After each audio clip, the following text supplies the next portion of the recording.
जी, देव। अभी जैसे विश्राम की बात की ना आपने, हुँ, जब वो प्रेरित करना छोड़ देता है, मैं की बात करें अगर हम, हुँ, तो अभी जैसे हम जो भी वार्तालाप अभी चल रही है, हम सुन ही रहे थे, तो हमारा तो विश्राम ही था। हुँ, इ इस अगर क्योंकि हमारा अभी प्रेरित होना कुछ नहीं हो रहा था इसमें, हुँ, हुँ, हुँ। तो अगर प्रेरित होना नहीं हो रहा था, तो अभी विश्राम तो फिर ये आत्मा के केंद्र से ना होके शून्य के केंद्र से हुआ ना? हाँ, तो ये देखिए यहाँ जो जिसको विश्राम कह रहे हैं ना, ये विश्राम आपके लिए, मैं के लिए है ना, मैं मुक्त रहे इन सब चीज़ों से तो विश्राम में है, तो दुःख कहाँ है? दुःख नहीं है। यहाँ पे मैंने ऐसा थोड़ी लिखा कि मोक्ष जाना है आपको। नहीं लिखा, हाँ जी। वो मोक्ष मुक्ति की बात ही नहीं कर रहा है ना इस जगह पे। यहाँ पे बात है दुःख की, दुःख कब नहीं होता है? दुःख तब नहीं होता है जब आप विश्राम में रहते हो।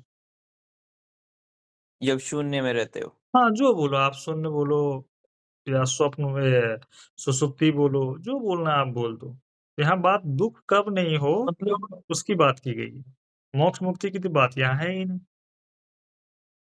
वो जब सुबह आपने ये वाणी भेजी ना, हुँ, तो ये थोड़ा सोचने में मजबूर हो गया इस पे मैं, हुँ, कि हुँ। ये कुछ थोड़ा या तो थोड़ा नीचे आके बात हो रही है क्योंकि इसमें वो बात ही नहीं लिखी तो इसलिए मुझे थोड़ा वो कन्फ्यूज़न क्रिएट हुआ।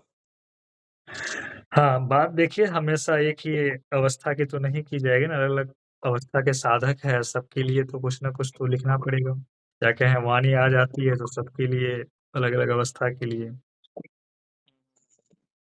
एक चीज़ और थी गुरुदेव, हुँ, जैसे आपने अभी ज्योति निरंजन की बात की थी, हुँ, तो ज्योति निरंजन जिसको हम शिव बोलते हैं, हुँ, हुँ। वास्तव में जो फ़ोटोज़ वग़ैरह में देखते हैं, वो शिव ना होके ये ज्योति निरंजन में शिव है। उसका निराकार स्वरूप है ज्योति, वो प्रकाश, शुद्ध स्वरूप है उसका,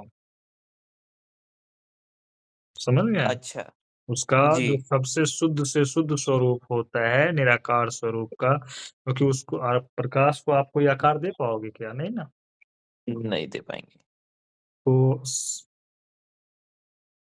जिस केंद्र से आप उसे जान रहे हो ना, वह केंद्र अलग है। जब सेपरेशन किया जाएगा अंतिम में, तब आपको बताया जाएगा कि उसको जानने वाला केंद्र कुछ अलग होता है। अच्छा, अच्छा, उसको अच्छा। कौन जान रहा है? आपको सेपरेशन के समय। इसीलिए काल भगवान का, काल ब्रह्म का दर्शन कीजिए, ताकि बहुत तेज़ गति में ना आप निकल सको, क्योंकि उनसे मिलना ज़रूरी है। है ना? उनका मिलन होगा, फिर आप ऐसे ही बाहर निकल जाएँगे बहुत तेज़ गति में।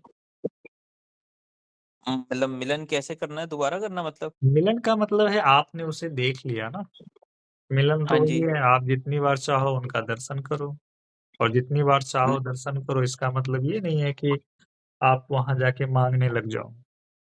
नहीं, नहीं, नहीं, नहीं। लेकिन बार-बार दर्शन करके भी मैं क्या करूँगा देव? मतलब हाँ, ये बस था। यही है, क्या करोगे? कुछ नहीं। आपने एक बार करवा दिए बस बहुत है। हाँ, बिल्कुल। नहीं, होता है किसी का माइंड तो बस ठीक है, ज़्यादा नहीं, सप्ताह में 1 से 2 बार कर लिया करो, उससे कोई दिक्कत नहीं, लेकिन उसके हम तो साथ भी आपसे मत मिले थे अटकना, अप्रैल में। नहीं तो उसके साथ भी कोई बनना चाहे तो बन जाएगा, बिल्कुल बन जाएगा। हुँ, हुँ, हुँ। मतलब देव जो ज्योति की हम बात कर रहे हैं, शायद मैंने पहले भी पूछा होगा कि वहाँ पे जैसे यहाँ पे हम जोत जलाते हैं, हम जलाते हैं, तो वहाँ हुँ, पे जोत किसने मतलब जलाई हुई है या वो स्वयं प्रकट हुई है? और स्वयं तो नहीं होने से वो रही। स्वयं देखिए जिसको हम स्वयं कहते हैं ना, स्वयं के पीछे भी कोई है, हुँ, ठीक है? स्वयं के पीछे भी कोई है, इसीलिए वो है। लेकिन एक जगह आकर के स्वयं के पीछे का पीछे नहीं कहेंगे, ठीक है? हुँ, आत्मा पे नहीं कहेंगे कि आत्मा प्रकट हुई, इसीलिए आत्मा को कहा गया है कि आत्मा प्रकट होती है। ना। कहा गया है सत प्रकट होता है या सत कभी गया आया, ऐसा कहा जाता है, सनातन था या नहीं था, ऐसा कहा गया? नहीं, नहीं, क्योंकि वो ना आता है, ना जाता है, ना उसका कोई जन्म है, ना उसकी कोई मृत्यु। बाद बाकी जितने देख रहे हो ना, काल भगवान को भी देख रहे हो ना, एक दिन ये भी मरेंगे, ठीक है? मरने का अर्थ जो है जोत ये जल भी रही है। वापिस हो हाँ, ये भी वापिस हो जाएँगे। जिस स्रोत से क्या निकले हैं, ये अपने स्रोत में क्या हो लय हो जाएँगे, ठीक है? इसीलिए इसकी भी मतलब आपकी मृत्यु है। तो काल भगवान इतनी जल्दी थोड़ी मरते हैं।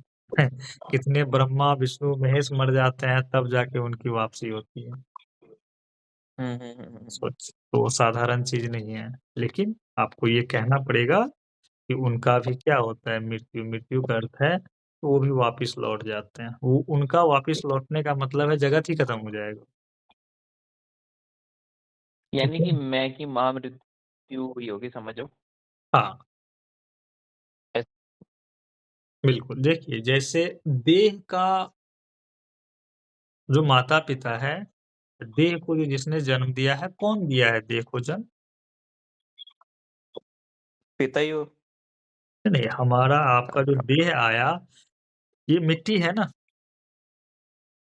जी, 5 जी। 5 तत्व है ना जिसको शक्ति कह के पुकारते हो, आदि शक्ति कह लो, माता कह लो। जी। तो देह जब आपको इसने दिया, तो फिर मन या मैं किसने दिया? बताइए? मैं या मन किसने दिया? क्योंकि ये अपरा प्रकृति है, वो परा प्रकृति है, तो परा प्रकृति किससे प्रकट हुआ? आपका मैं है ना, मैं किससे प्रकट हुआ? प्रभु से। अब यहाँ किसको कहेंगे? आप अभी आप अपने आप को देखिए, आप अपने आप को कह सकते हैं कि मैं पूरा पृथ्वी हूँ? पृथ्वी का अंश है ना, जी, जी, जी। तो आप पूरा पृथ्वी तो नहीं कहते हैं। नहीं। उसी तरह आप मैं हूँ, कोई और मैं है, वो मैं है, तो अनेक मैं हुआ ना। आप इसे नहीं कहते हो कि मैं यूनिवर्सल मैं हूँ, कहते हो? उसी तरह से जैसे इस पृथ्वी का एक अंश आपका देह रूप में है, उसी तरह यह मैं अंश रूप में है, तो किसका अंश है ये? काल ब्रह्म का अंश है। हाँ, हाँ, वही मतलब निराकार काल ब्रह्म। ब्रह्म है ना, निराकार ब्रह्म का ही मैं है, यह मैं स्वयं निराकार ब्रह्म है, उसी का अंश। जैसे हमारा देह पाँचों तत्वों से बना है, उसी तरह यह मैं काल ब्रह्म का ही अंश है। इसीलिए तो हम आप शिव, शिव, शिव, शिव कहते रहते हैं। यानी कि शिव का क्या है हम? कहते हैं ना अंश हैं। यही सब जानता अक्षर है ना ब्रह्म कि हम मतलब। सब क्या हैं? हाँ, शिव का अंश है।